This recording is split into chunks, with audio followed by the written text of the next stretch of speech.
Welcome to My Psychedelic Roots, a podcast of conversations with people from a broad swath of lived experience to explore their psychedelic beginnings or roots, what led them to start using psychedelics, what those early experiences were like, and how those roots have impacted their life's unfolding. My name is Amy Bartlett, and it is my hope that these stories, generously shared by my guests, offer insight and perspective into the lived reality of psychedelic experiencing. Please feel welcome to subscribe and follow the conversation, and you are always invited to share this episode with others if you feel inspired, to rate the show, or to leave a comment of support. And so, as always, whoever, wherever, or whenever you are, welcome. I'm glad you're here. In this episode, I have the pleasure of sitting down with filmmaker Scott Wright, who is on the cusp of premiering his new film, The Next Chapter, Psychedelics, Healing, and the Second Half of Life, premiering in Toronto on June 18th, and which will be released for download globally on June 25th, 2026. The Next Chapter is a documentary following adults over 55 as they have a group psychedelic experience. Much like this podcast, through intimate, story-driven portraits, his film looks beyond the science to the human experience of psychedelic experiencing, and in the case of this film, what it means to reflect, heal, and begin again in the later years of life. You can find information about the film in the show notes. In our conversation together, Scott shares about what led him to make this film and the rich and varied life that led him to his first supported psychedelic experience in his late 60s. In terms of his career, Scott spent 25 years of his life on the radio, rising from his high school station in suburban Chicago to becoming America's most listened to DJ through the 1980s on Z100 in New York and his nationally syndicated show Hitline USA.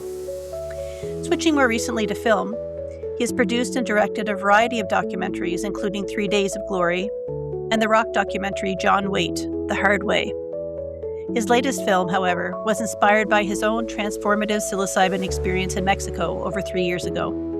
And so in our conversation, we hear about his childhood with a loving mother and abusive stepfather, about his spiritual experiences with music, his harrowing and unexpected first experience with LSD when he was 16, and then staying away from psychedelics until he picked up Michael Pollan's book in 2018 and rekindled his curiosity about the healing potential of these experiences.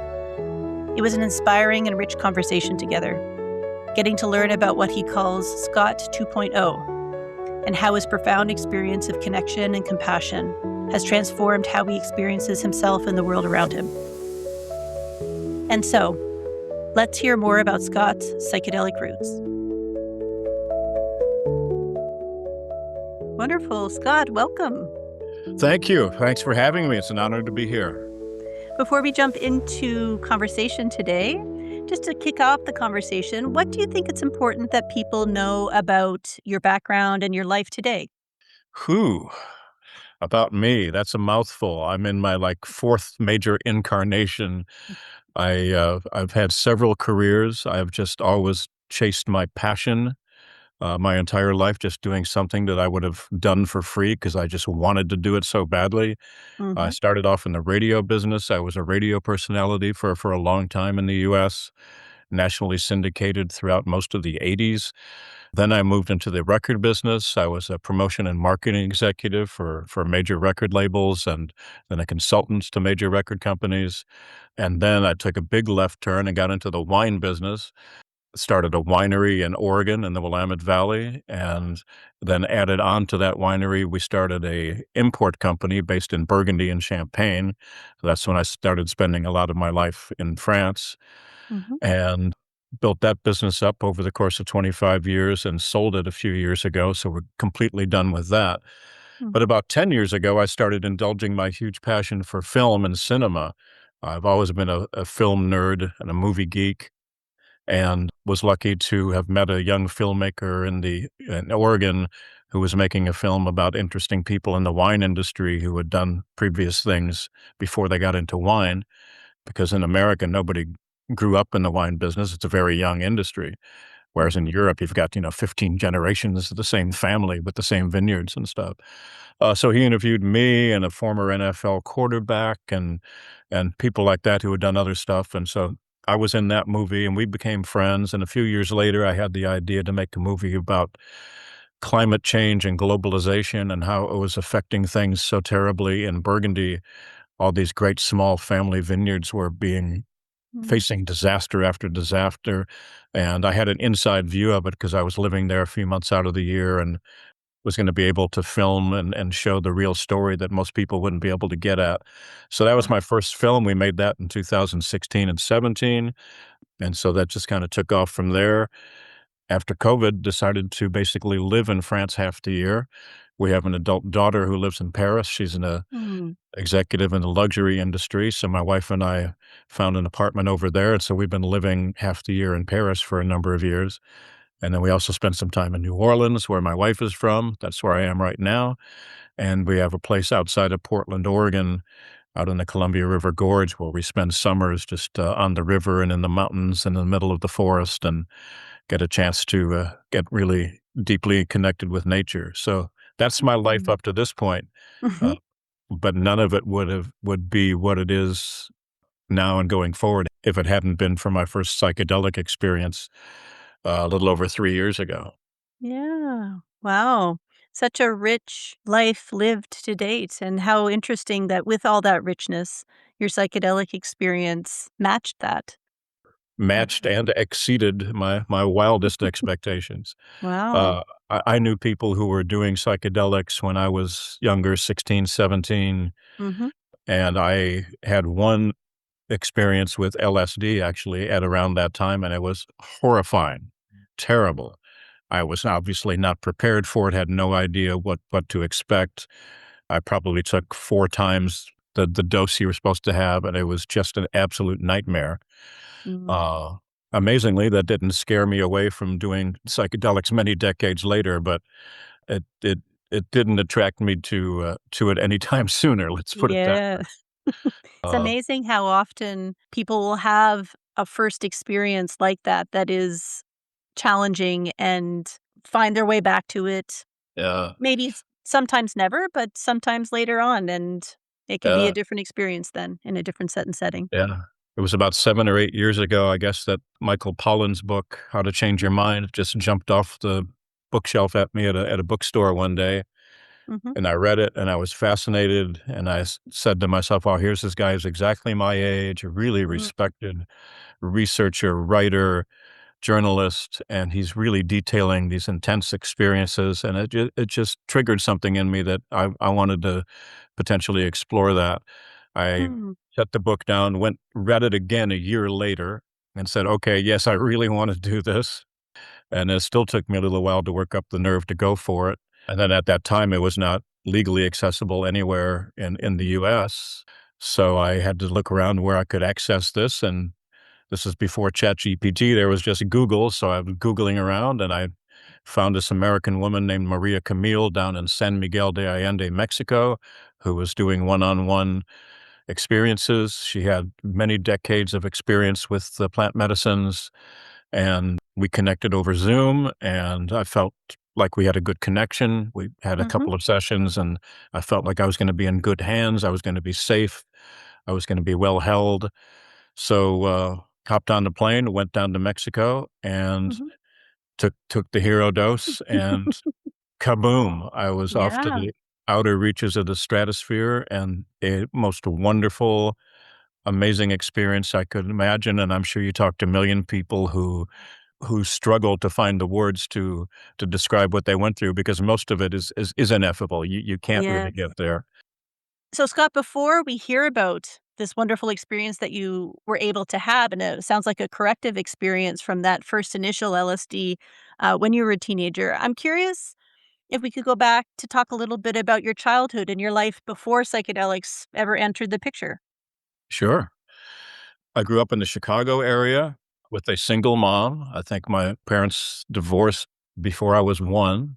Hmm. So I had a very sweet, loving mom who treated me as the jewel of her life, and I felt very well loved and protected and guarded and had a very happy childhood. She Hmm. married my stepfather when I was 4 or 5-ish. He was not a nice person. He had alcohol abuse issue and was abusive psychologically. Uh, and so my mother went out of her way to protect me and shower me with love and affection and support even more so. And in retrospective, probably way too much so. But nonetheless, I still look at up experience as a positive and generally happy one.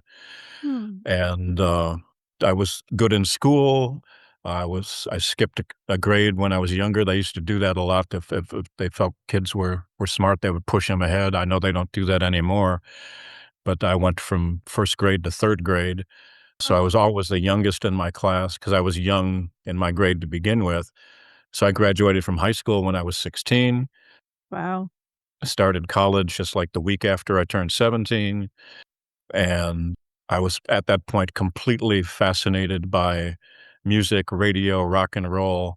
My stepfather owned a chain of record stores in the Midwest, so I had free access to music. And I was 10 years old when the Beatles came out, and that literally changed the Yes. world.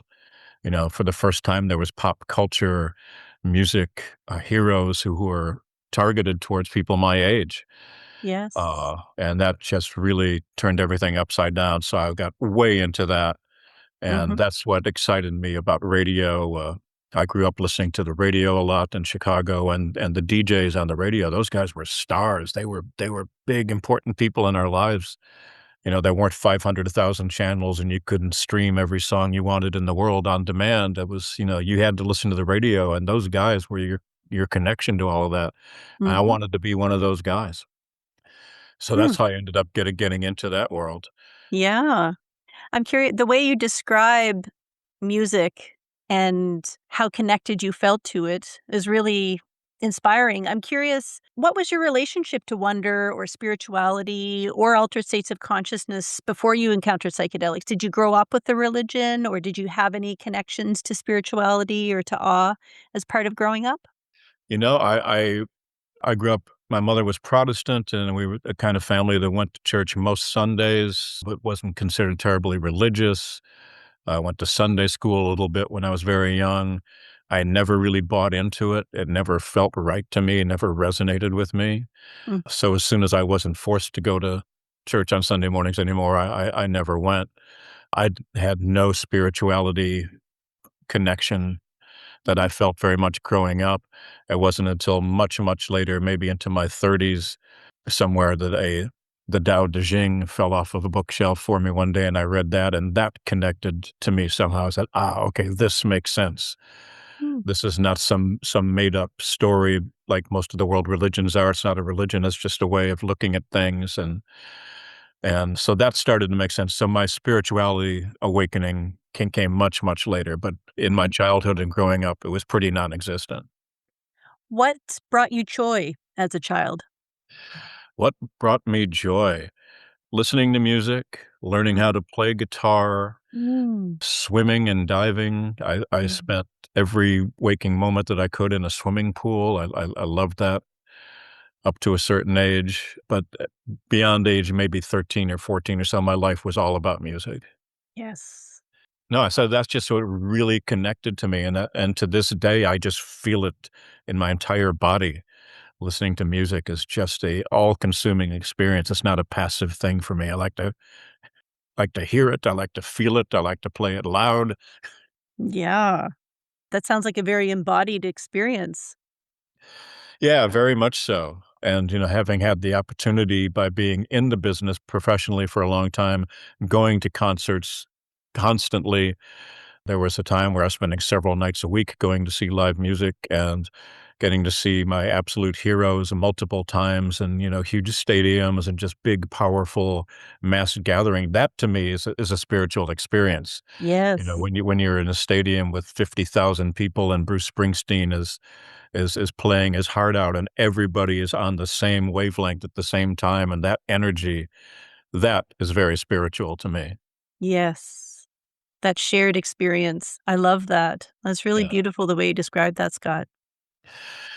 Yeah, it's those are my happy places. That Mhm. and being in a movie theater, with a great film on and something that is very emotional and human, that reaches out and touch you. That to me, that's one of the few things that there's nothing better than that.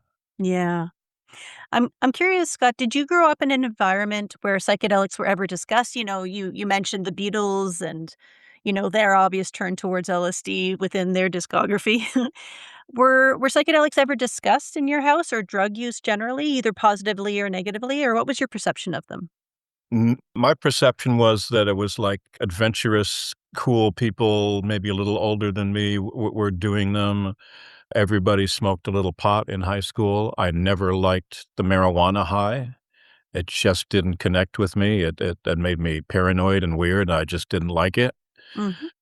So I, like everybody else, we drank beer through college, and some people smoked weed, some people didn't. But at home and in the family, no, drugs were never really discussed other than, "You're not doing drugs, are you?" "No, mom, I'm not doing drugs." But other than that, it was in the news. You pick up, Life magazine and read about the Beatles and Maharishi and LSD and this and that. You read about it in a Rolling Stone, but it was nothing that was really connected immediately to my life. And in the Mm. family, it was never discussed. And in the straight press and the news, all you saw was, this is your brain on drugs, and you're gonna lose your mind, and you're gonna jump off of buildings, and Yeah. You also mentioned that you had an experience early on with LSD that kept you away from psychedelics for several decades. How did that experience come to be for you? Uh, believe it or not, I was, caddying at a golf course the summer that I was 16. I'd been doing that for 3 years to make money during the summer, and I think I was still not even 16 at the time, and one of the fellow caddies that I worked with had gone to Old Town, the sort of cool hippie part of downtown Chicago, and scored some acid, and he said, "Hey, I got some LSD, you wanna do it?" And I was completely naive and, "Yeah, sure, sounds cool." And so we did it, and myself and the other people who partook that day, we all freaked out. We all Really? had a really, really bad experience. What was bad about it for you? It just scared the crap out of me, all the visuals and seeing buildings and people melting, and I think it was probably laced with a lot of speed, so that my heart was racing and just, felt like I was gonna explode out of my skin. And it wouldn't stop. I'd Yeah. obviously taken a lot, and I would just prayed for it to stop, and it wouldn't stop. At one point, we had a lot of guns in the house. My stepfather was a gun guy, and I put a gun in my mouth and Mm. was ready to pull the trigger, and what stopped me was, "No, you can't do that. You can't kill yourself because you have a chance to go be on the radio next year. You wanna be a DJ," and there was an opportunity coming up, so the prospect of getting on the radio stopped me. Wow. Yeah. I'm so sorry that it brought you that close to the edge. It was such a difficult experience. How did you make it home from where you took it to get home? I I remember walking home, believe it or not. That's one of the Mm. few parts I remember, is walking down my street and seeing, we lived in a very leafy, upscale suburb of Chicago at that time, and so there were these large, older homes that some of them almost mansion-like. I remember walking by them, and were about 1 inch tall. That they had all, melted and were just, and that's specifically what I remember about that walk home. Is like, "Wow, how did these houses all get so small?" And then somehow or other, I found my way through the door to mine, went up into my bedroom, slammed the door, shut it, laid down, and just prayed for it to stop. Yeah. Do you remember when it finally did start to abate and when you started to come into the come down? It was quite some time. I think it was, like, maybe 10 hours, 10, 12 Yes. hours. Yeah. There must have been some relief there for you. Ultimately, yeah. And I confessed to my mom, what was going on. I said, "I'm freaking out here," and, took something that we know nothing about, and to her great credit, she did not freak out. She was like, "Okay, well, do you need to go to the hospital?" I said, "No, I don't think so, but I just need this to end," Yeah. and even my stepfather was supportive, believe it or not. I would have expected him to just lash out, but he could see how deep shit I was in. I'm so And glad that you had some support around you to navigate that. yeah, no, they were unbelievably compassionate. I'm so pleased, Scott. I'm so glad that you had some support. It was ugly enough, but it could have been a lot uglier. Yeah. Once the drugs were out of your system, and in the days after that, how did you process that experience, or did you just sort of try to forget it? I felt horribly guilty, I guess, for having done something so stupid Hmm. without knowing what I was getting into, and then I just tried to forget it. Yeah, I just tried to move on. Which is classic. Yes. I've always been very good about slamming the door on anything I didn't wanna deal with and moving forward. Yeah. And especially with an experience like that that was so scary and so difficult. Yeah, it makes a lot of sense that you wouldn't want to relive that, let alone re-experience that. Yeah, no, that w once was enough. Yes. And so it sounds like you stayed away from psychedelics for many decades until you found Michael Pollan's book, perhaps, or were you thinking about it before then? No, I hadn't really thought about it before then. I enjoyed wine, I enjoyed beer, those are my drugs of choice in the late 1970s. In the, rock and roll business, cocaine was hugely in vogue, and then everybody did it, it seemed like. If you didn't do cocaine, you had no friends. So I had a couple of years of doing way too much cocaine and, wound up laying in the gutter in downtown Philadelphia one morning at 4 or 5 o'clock in the morning and not really sure where I was or how I got there. I figured maybe it was time to stop doing cocaine. Yes. Uh, so that scared me enough to go cold turkey on that. Yes. But no, psychedelics never really occurred to me, and I knew I few people who would talk about it that said they were doing it or they were trying it or whatever, but they never really expounded too much on it. I never asked too many questions about it. It was Mhm. just something it wasn't anywhere I was excited to go. What was different in 2018 when your curiosity was piqued? Or did that specter of your LSD experience come up for you at all? Or was that really just a completely different curiosity somehow? It was a completely different curiosity. It was Hmm. just from reading Michael Pollan. I had read his previous books about food and all the other stuff that he'd written about. I just had massive respect for the research and the journalism that he was doing, and reading this book just really opened up my eyes, and it definitely connected with something pretty deep into me, that there was something there worth exploring. Hmm. You know, seeing that here's this guy who's my age, who's very smart, very well respected, and he's able to articulate some really, really, really deep stuff, and that it spoke to me. Yeah. So you did your research, you found someone in Mexico and San Miguel de Allende who was offering ceremony, and you booked a ceremony and went down. How did it That's feel to arrive and to know that you were going to re-enter that space after so many years? I would be lying if I said there wasn't some trepidation, you know, I bet.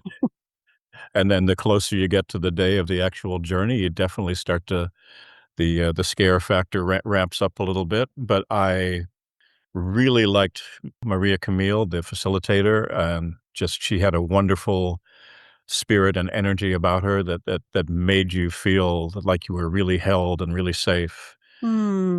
So that helped a lot. What kinds of preparations did you do? A number of sessions beforehand, Mhm. just talking about where I was, you know, mentally and psychologically and what I'd been going through and, explaining the way she conducted ceremonies and what to expect. And one thing that I thought was fascinating is she has everybody, before they come down to visit her, write a letter to the mushroom Mhm. to speak to the mushroom directly and saying, "What are you expecting? What are you looking for? What do you think is ahead for you? Or what would you like to see?" Yes. Uh, and so I really enjoyed writing that, and then we sat down together and read that letter out loud the morning before we started the journey.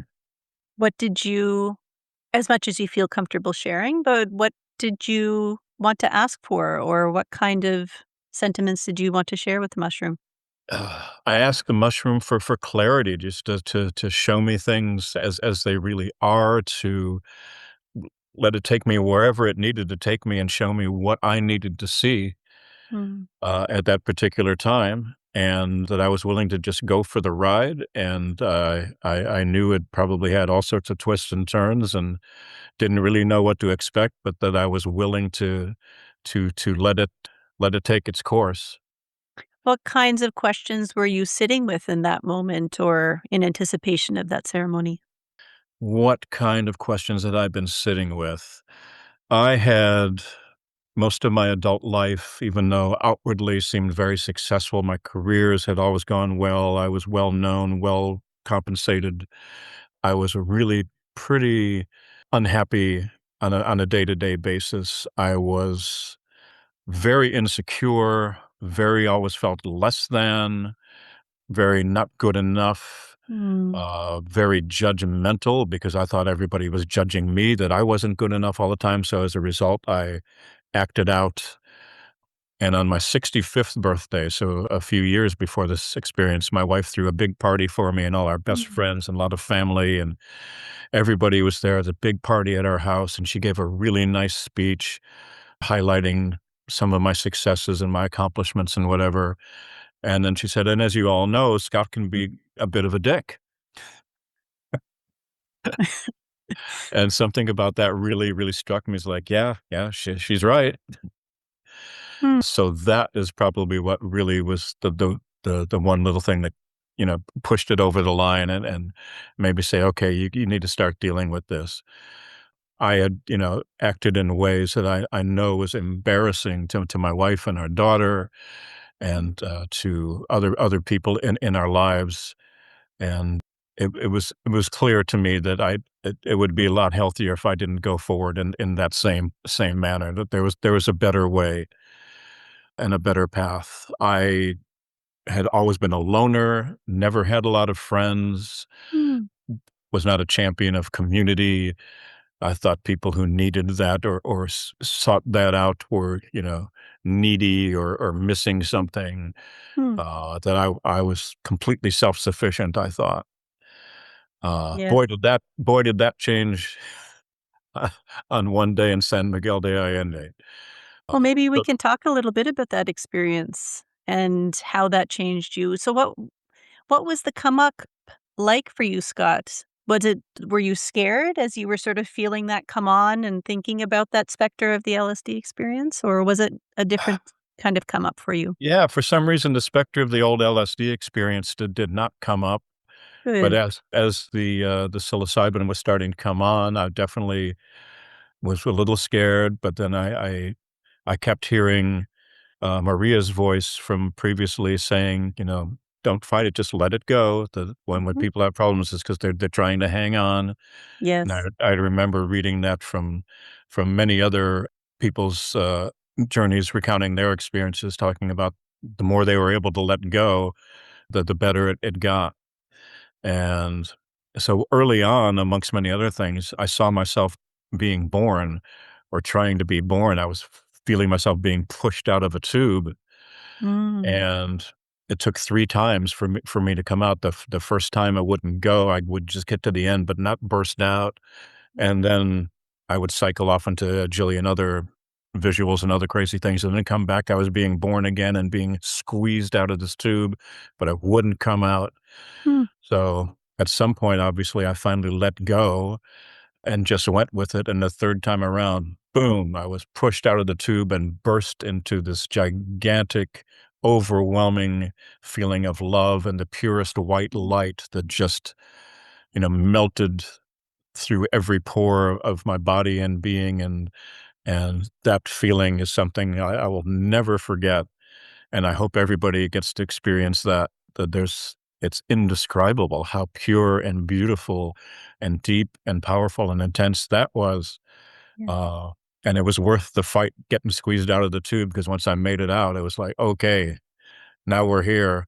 Now what? Now bring it on. What else you got?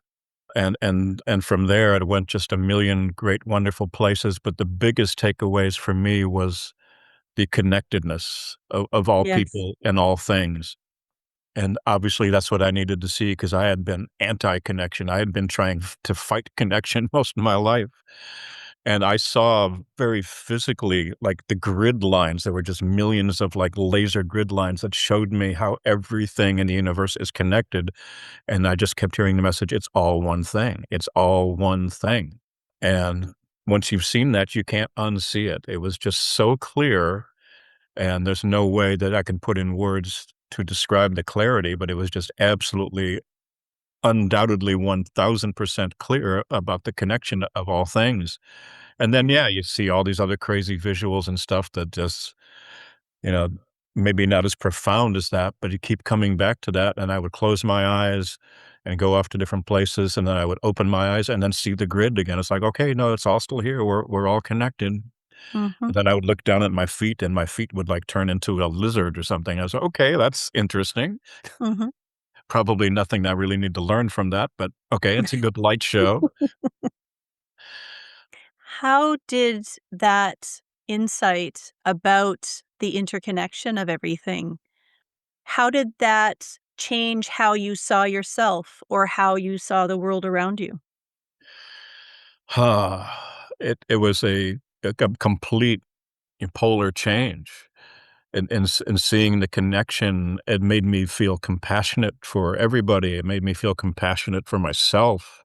It made me want to be a better human being. It made me loving. It opened up some patience that I had never been able to access before.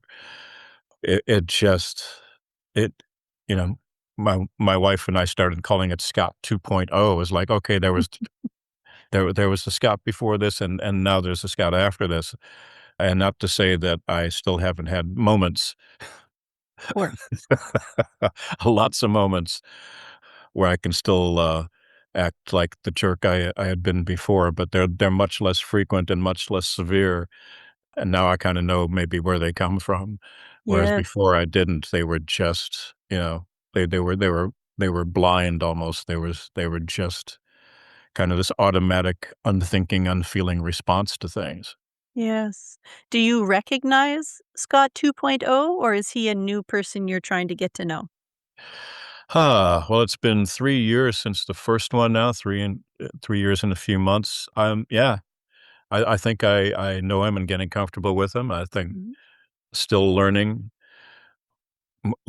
about him, but I think in general, I hope people find me a little easier to live with. Find myself easier to live with, yeah. That sounds like such a big experience, both of love and of connection. I'm curious what the come down was like after such a big peak experience and what your integration was like in those days and weeks and months afterwards.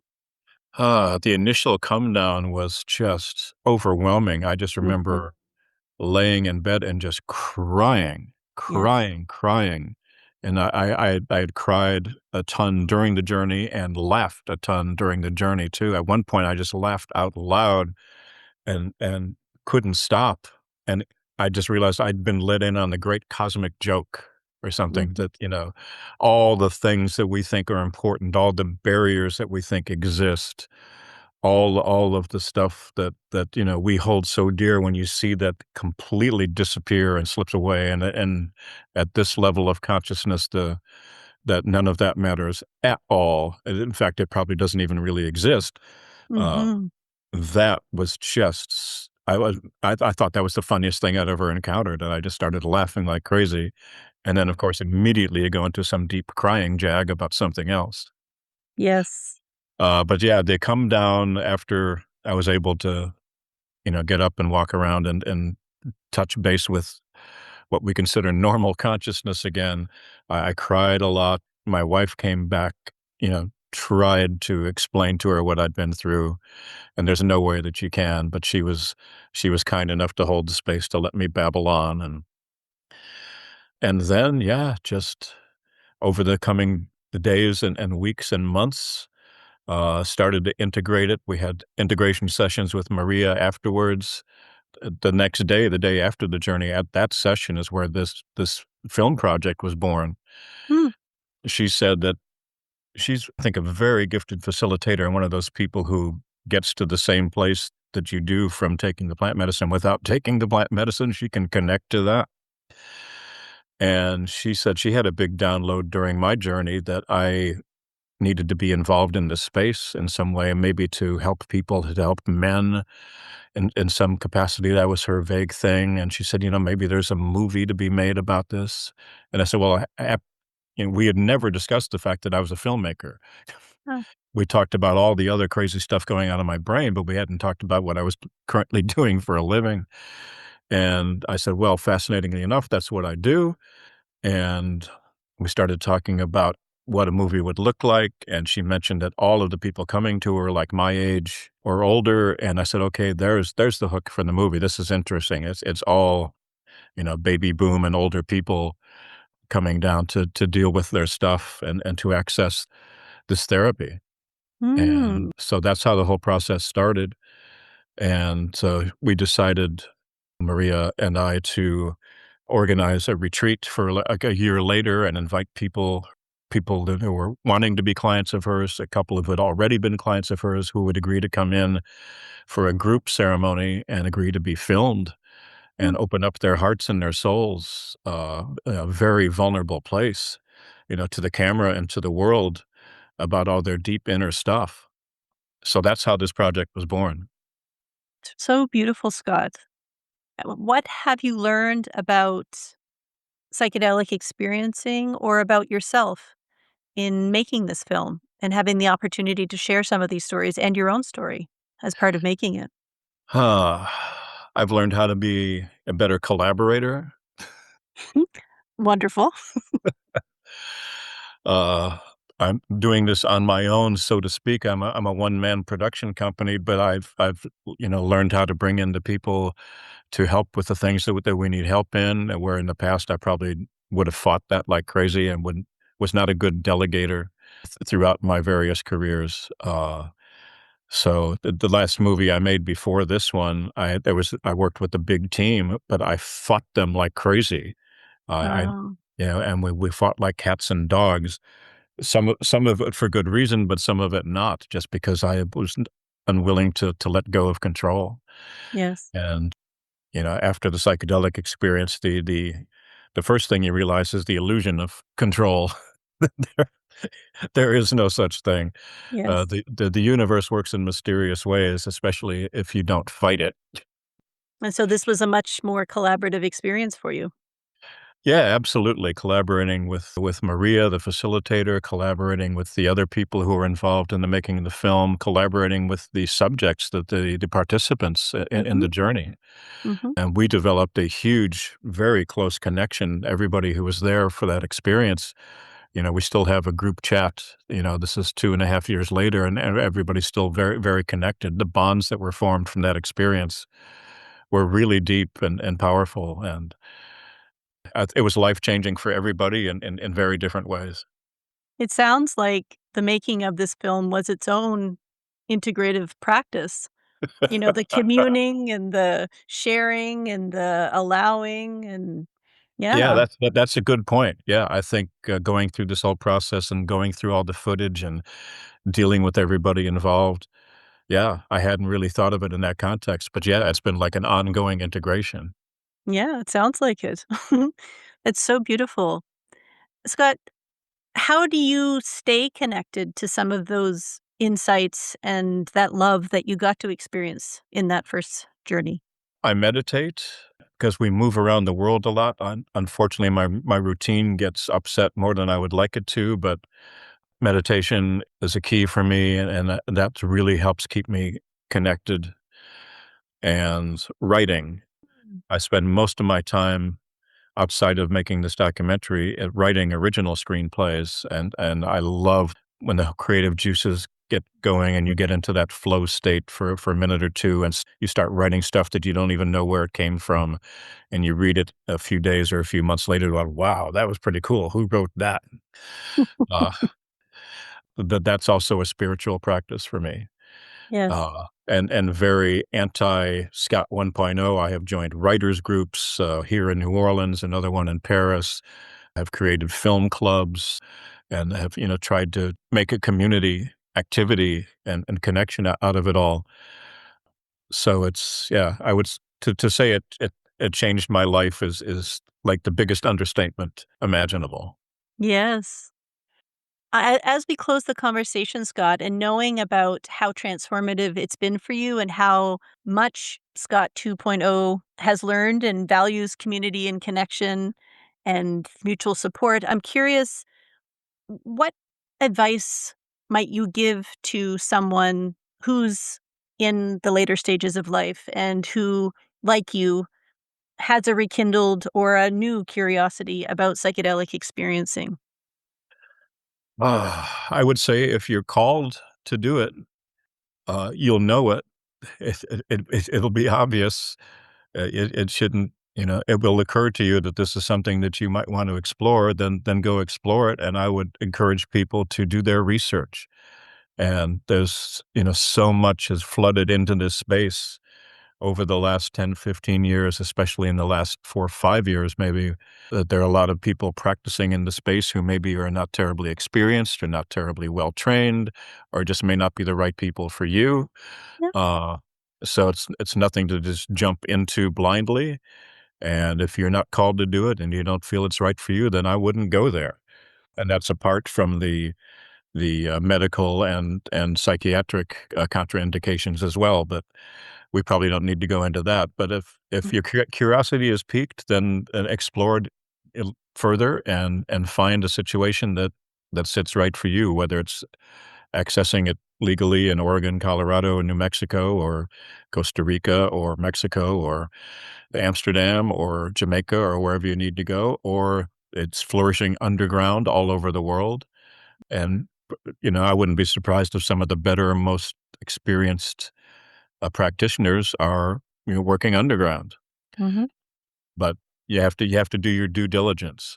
I found it fascinating talking to people in Colorado where it's been legal now for a couple of years, and most of the licensed facilitators in Colorado are still doing most of their journeys underground rather than through the legal system, because the legal system is still so very restrictive. They're forcing you to have it in a facility that feels like a very sterile doctor's medical office, which for some people may be very a safety net, but for some people, maybe it lacks that spiritual element to it. So, I think the broader experience is probably still being experienced in the underground sector Mhm. in many places. Mhm. But I also feel very strongly that we are on the cusp of it spreading not only nationwide in the United States, but throughout countries around the world, and everyone's going to be able to access this therapy in the not too distant future, as Mm. well they should. That's beautiful, Scott. Can I ask one last question as we wrap up, just to bring us back to your childhood and to some of those passions? I'm curious if or how Scott 2.0 experiences music differently since it's played such a huge role in your life. Oh, that's a good question. When I worked in the music industry for a number of years, because I saw the inner workings of the industry and the horrible politics and the scummy stuff that goes with it, I kinda lost a lot of passion for music there for a while. I kinda Ah. beat it out of me, and it took me a few years to get back into just loving it purely for the music, for the artistry. So maybe as a result of that, I might appreciate it even more than ever now. Mm. I find it very hard to start my day without playing a few songs while I'm in the shower and just getting my day going and listening to stuff when I'm working out at the gym or on a run.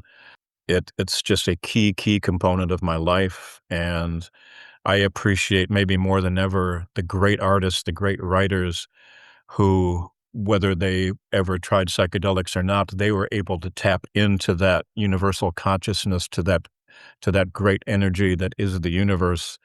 The gifted artists just have a more direct pipeline there than most of us, Mhm. and it doesn't stay open forever. The greatest writers ever, whether it's Paul McCartney or anybody you think is a fantastic artist, they had that window open for, maybe 8 or 10 years, and then occasionally they were able to get to it again, but for a while, they had a wide broadband path, and it's pretty cool, and I appreciate now what they were connected to and Yeah. what a powerful thing it was that allowed Joni Mitchell and Bob Dylan and all these people to write that incredible body of work in a relatively short amount of time. Mm. The connection they had to whatever you wanna call it had to be just Mhm. unbelievably powerful. And I love that you had an experience to know what they are connecting to.